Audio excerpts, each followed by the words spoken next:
In yoga, we have the opportunity to cultivate emotional intelligence. So what practices, what rituals do we do in yoga to cultivate emotional intelligence? You could reflect on the 8 limbs, for example. So asana, pranayama, dharana, concentration, dhyana, meditation, the yamas and the niyamas, samadhi, the absorption of spirit. Emotional intelligence includes self-control, persistence, ability to self-motivate. And emotional intelligence is how to bring intelligence to emotion. So Dr. Daniel Goleman wrote this in 1995. And this has been kind of studied over the last 35 years. And Daniel Goleman is a psychologist. And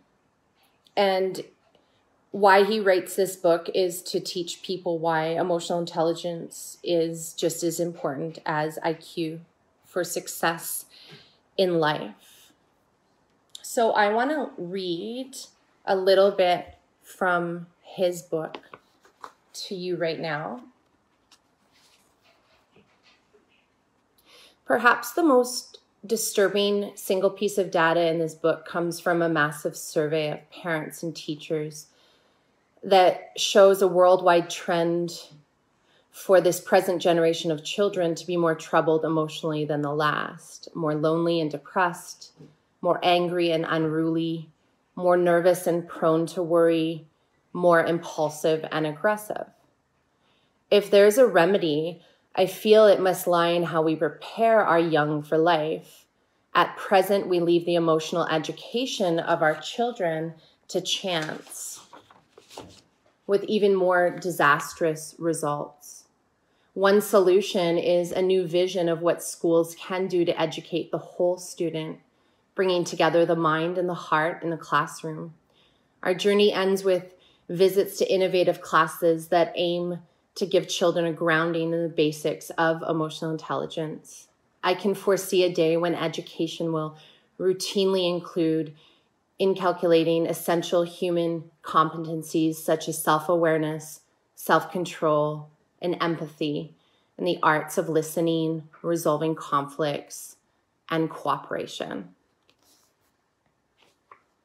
So we see that a little bit happening now, but I would love to see more. And this was written way back in 1995 at the beginning of this whole movement.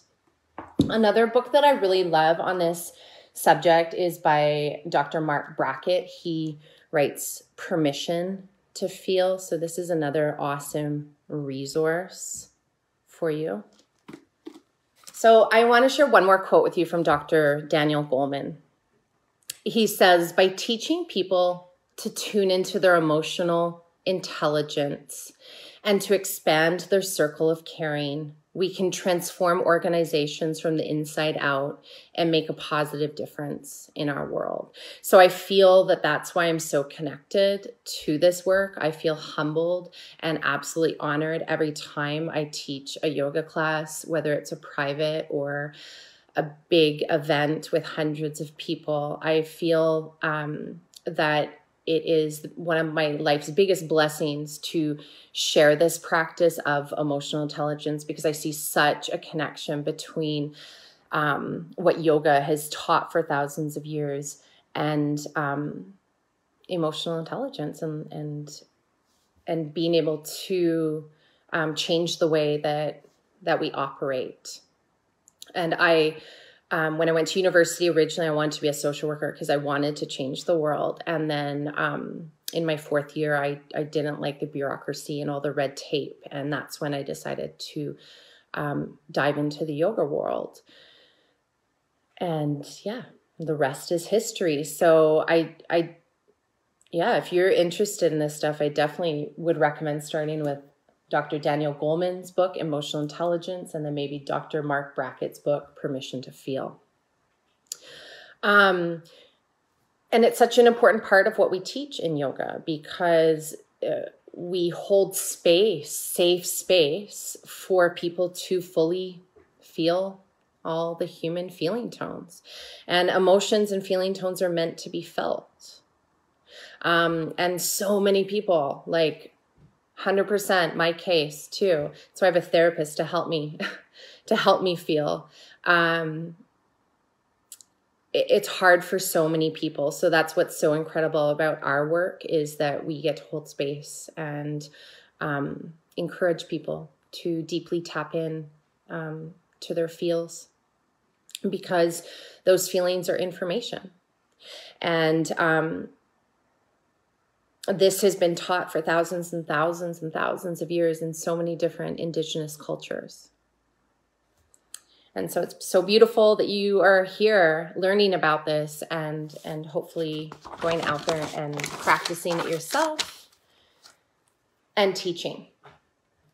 So I want to share a little bit of my journey with emotional intelligence. And I took something off of my vision board that's been on for years. And it says, it comes from, Sarah Powers has it in her book, this quote: "Traditional Chinese medicine says that emotions are not bad or good, just expressions of our qi. Can you give space for your emotions to just have natural flow?" And so I have that pinned up on my vision board, and I look at it often. Qi is prana, or energy. It's just another word for energy, or prana. So this has been a powerful and life-changing outlook on life, to finally understand that emotions aren't good or bad. They're just expressions of your energy, your qi, your prana. Because since I was little, I know many of you can relate probably with this. I was always told I was too emotional.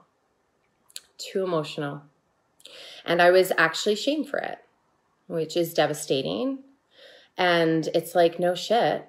I'm a highly sensitive person, like off the charts. And now that I know this about myself, there's acceptance there, and willingness to learn and to move forward and to heal and to blossom. So through yoga and through therapy, I've been able to learn to change my brain, my beliefs, my mindset, my outlook on life, really by sitting in those emotions, by tapping into those emotions and sitting in the discomfort and learning from them ultimately. And often we need guidance because as humans, it's really important to process emotions with someone else. We can't really do it in isolation. So yeah, I encourage you to keep practicing, just sitting with it all. I'd love to hear your stories. So if you have time to write in the chat bar, I'd love to hear your stories, your journeys on emotional intelligence. And I would also love for you to tell me how taking this path has impacted your life. Okay. And the more that we share, the more that we inspire others to do the same thing. Nancy, hi. I love these chats. Oh, you're such a sweetheart. Thank you for being a bright light for me as well. I learned so much from you. So please, leave messages down there. Let's share our stories so that we can empower others to do the same things. It is so freeing when we can share. I work a lot with essential oils. My essential oil that I absolutely love, it's the highest vibrating essential oil. It's rose. So this is mixed with coconut oil, so it's easy to apply. I apply it to my heart. I apply it all around my neck. I sometimes even on my lips, my brows. And it's just like a love bomb. This is my therapy oil. This is the oil that helps me to sit and feel, which is very foreign to me. It's been something that I've been really practicing the last 3 years. So I want to read a little bit about the emotional side of this oil. This comes from a book, Emotions and Essential Oils.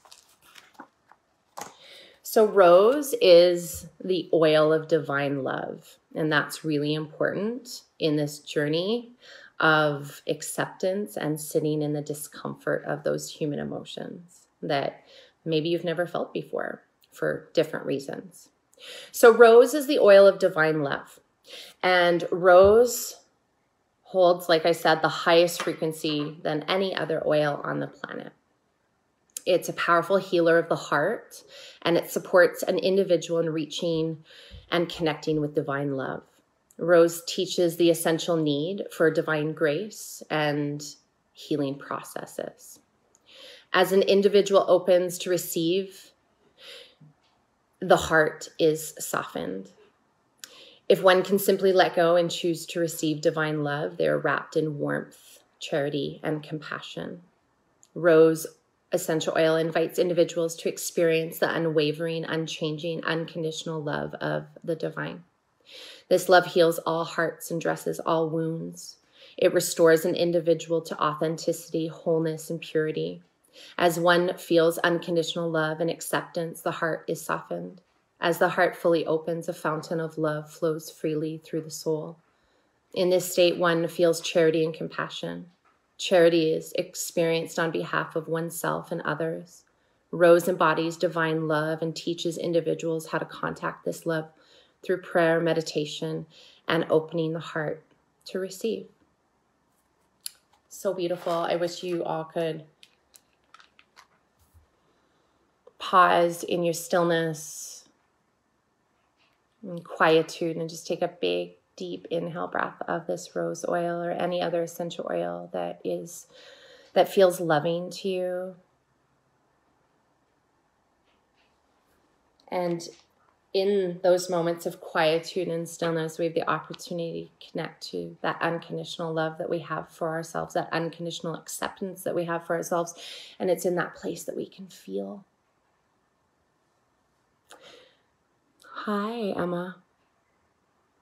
Yeah, teaching children about emotional intelligence, it's super important. That's like a whole nother talk. We can talk about that next time, for sure.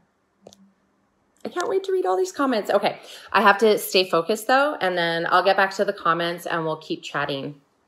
I want to finish our practice with our chat here this morning with a little meditation practice. So let me get organized. I want you to get comfy. Take a sip of water, grab your meditation cushion or a bolster.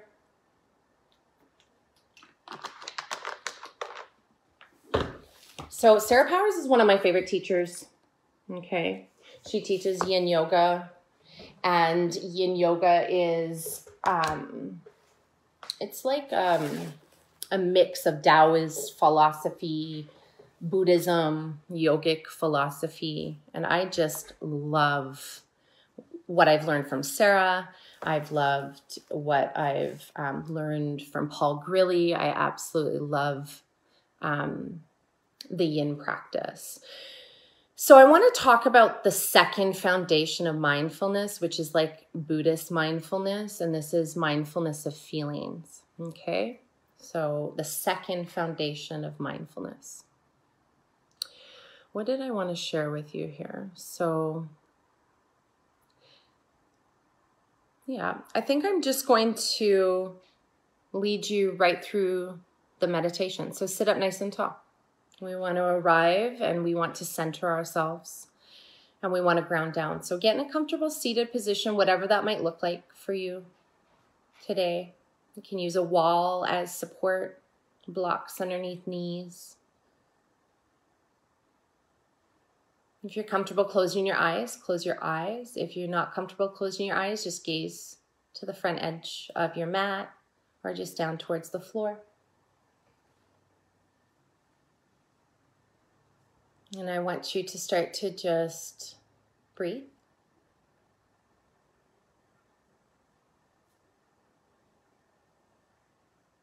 And it's okay if the breath is only in the upper chest. Just give your breath space.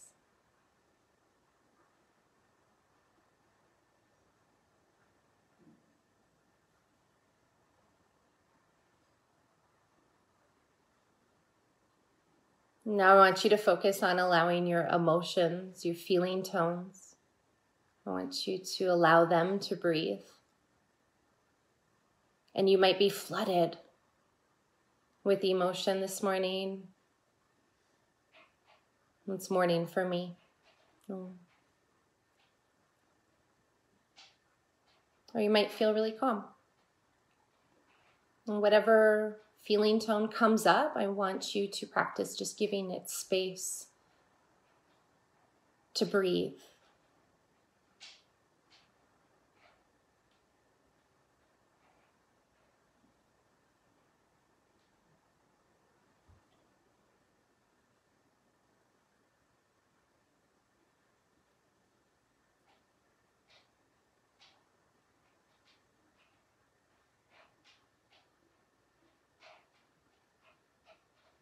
More space to breathe.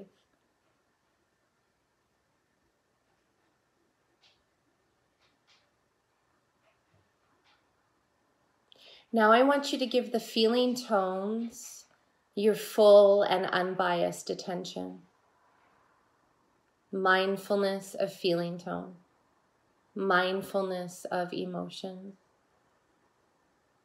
Whatever comes up, give those emotions your full, undivided, unbiased attention.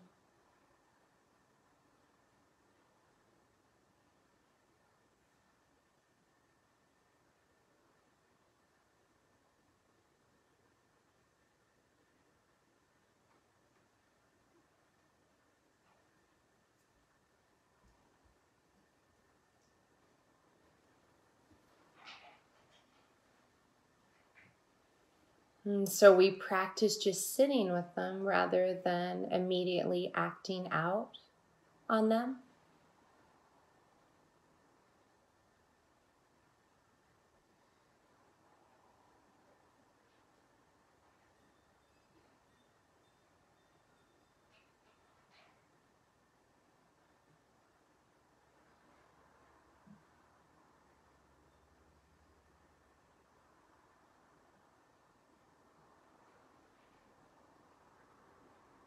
And then we continue to sit and focus and concentrate. And we cultivate this steady concentration as we just sit here and commit to sitting here and to feeling. And we do this in order to start to let go of the identification that we have with certain emotions.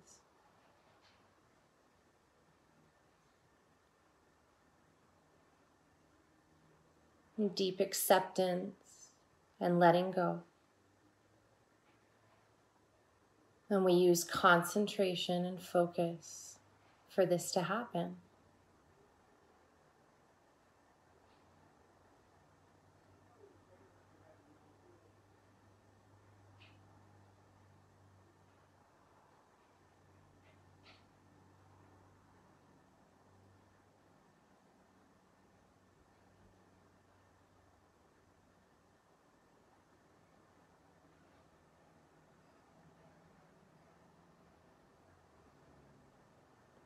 Feel your breath in your belly.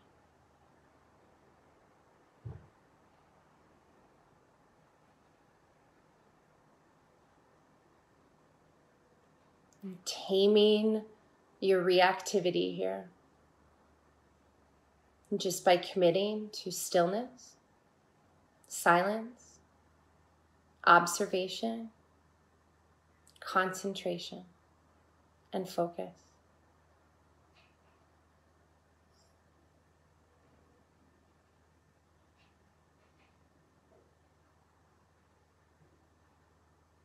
Your breath is your best friend here,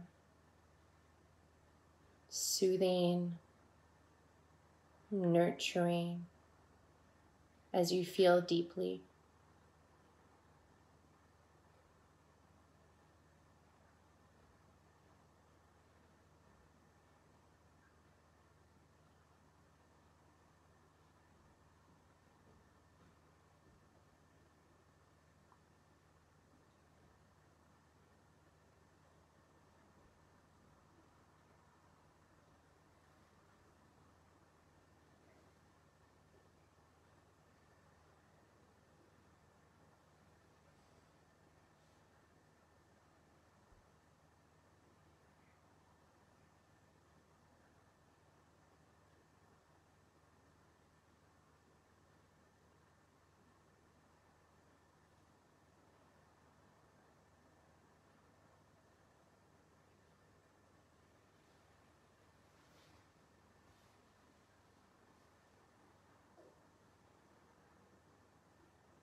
Notice where you feel your breath in your body.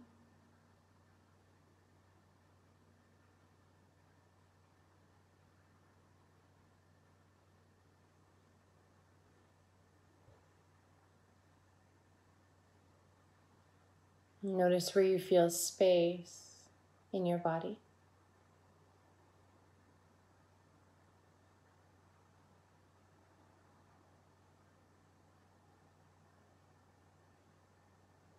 Notice where you feel energy in your body.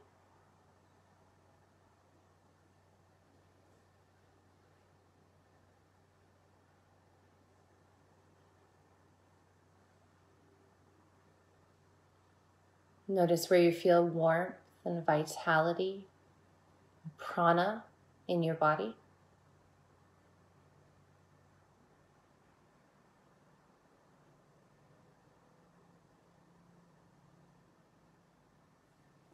And just notice how you feel.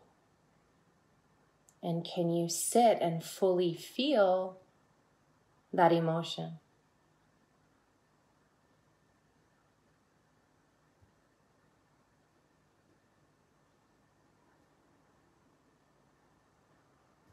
And wiggle toes and fingers. And bring your hands together at your heart. Remember that this is a practice.